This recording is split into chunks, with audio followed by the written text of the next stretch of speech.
think it's some wildlife. We got to be careful around this campsite. Oh, is it? I think it is. Ursus americanus. The American black bear.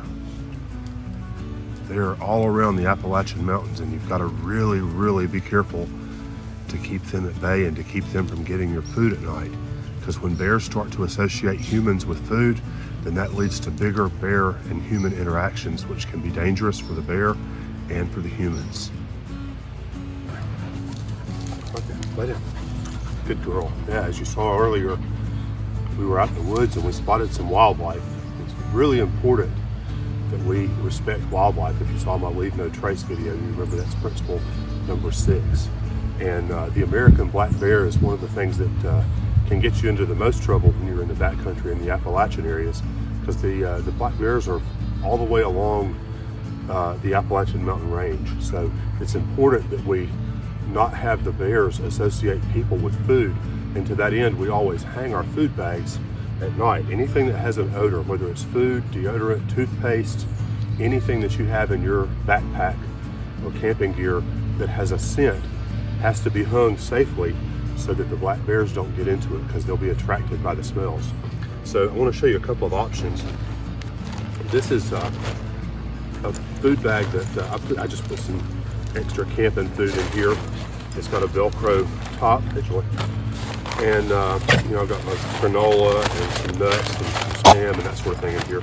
And this bag is made of a material called Cuban fiber, or it's actually more commonly known now as Dyneema. It's a very lightweight, very strong, waterproof material. They make all kinds of stuff sacks out of it. I have a Dyneema wallet with a waterproof zipper on it. Very lightweight, and they even make tents out of this material, and it keeps the water out. But this is a bear bag. It's got the snap closure top here, and I've got an extra little carabiner here, and I'll show you what that's for in a second. Now, as I said a minute ago, this is a pretty expensive food bag right here. If you buy it online, it comes from a company called Z-Packs, and I love it because it's so lightweight. And it also came with this little rock sack and some cord. And I'll unravel this just in a little bit. But this is about 50 feet of cord, and this is what we're going to use to suspend the bear bag. So I'll show you that in just a little bit. So it's an all-in-one solution. Now, for something a little bit less expensive, any kind of a sil nylon waterproof bag should be used. This is just a Cedar Summit Ultra Seal 13-liter bag. It's probably about the same capacity as this, but you know, these are far less expensive. But you just need something to put your food into that's waterproof, and it would be kind of nice if it had a loop up here to catch a carabiner, but I can actually just kind of catch the carabiner through the buckle like this if I need to. But that's not important. You can do it either way. Okay, so anyway, the whole process of bear bagging, first thing is finding a tree that's got a good limb on it. Actually, the tree that's just behind me has a really nice limb on it. As I mentioned earlier, this is a rock sack, and this is what I'm going to use to throw my rope with. So I need to take just a minute break and go find some rocks to put in my rock sack. Okay, whoop, sit. Good girl, sit, down, down. Okay, I'm back. I found a few rocks. It doesn't have to be many, they're just rocks, Joy. They don't have a taste. Well, maybe they do to a dog. So I'm going to just put a few of these in the rock sack. And the whole idea here is just to give this a little bit of weight so that I can toss it up and over a tree limb. That's a gracious plenty right there. I don't even need this one. So let me reset the camera and I'll show you what we do. Okay, hopefully you're still there, and I hope that I've adjusted the camera so that I'm in the scene. So for hanging a bear bag, I'm going to set this down right now. We don't need it just yet. The first thing we have to do is we have to look around and find a limb that is going to be at least 6 feet out from the base of a tree, and that would be 15 to 20 feet up in the air. And I was down in the woods. I really would rather have looked at this, filmed this video out in the woods, but our trees don't have any good limbs. And this one right here has a perfect tree limb right there. So the first thing you do, I'll show you about the stick in a second. First things, I've got to unravel my cord, and I'm always careful to try to coil it up very carefully so that I don't have a mess every evening when I go to find, or when I go to hang up my bear bag. So just unravel that. Okay, it may not look like it, but I finally have my bear line tamed. And what I'm going to do is I'm just going to kind of get over here underneath this tree limb, and my goal is to toss this rock sack up and over that tree limb and have it at least 6 feet from the base of the tree.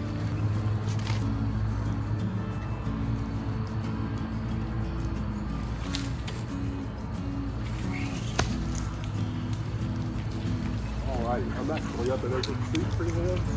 I think if I pull this, well, I may not get it past that other one, but that's not necessarily a bad thing.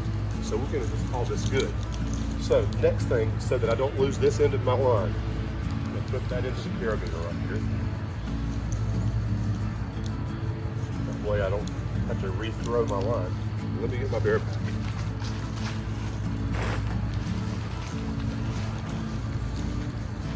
Alright. Take one of these loose. Something around it, kind of loop at the end of it, so I'll just put it over a finger. And I'm actually done with the rock sack now, so I can take that off. Okay, I wanted to kind of give you a close-up of how this whole process works so that you can see it a little bit better. We'll pretend that I've already thrown my rock bag up and over my tree limb, and I've attached it to my food sack.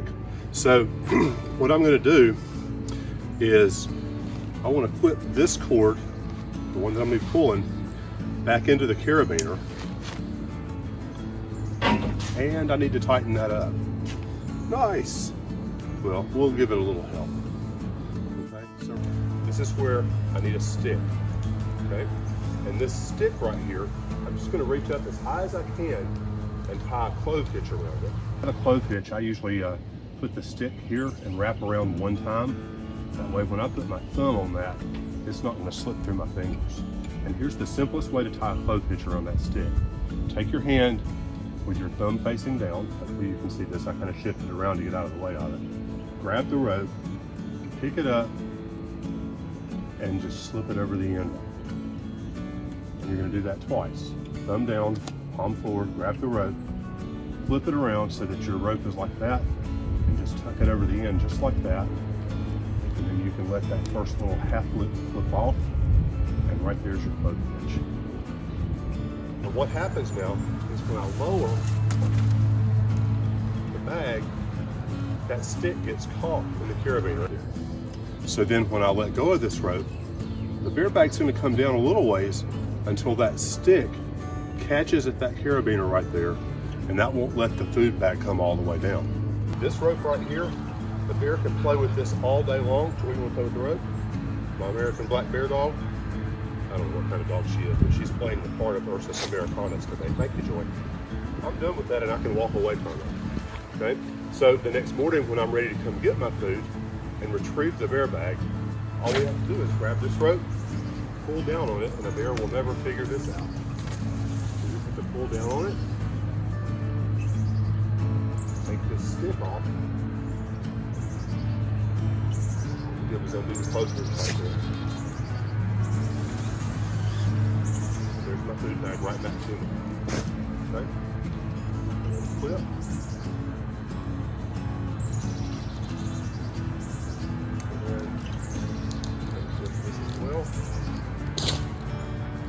And I can just pull my rope back. And that's the idea behind Pacific Crest Trail method of hanging a bear bag. Thanks for watching.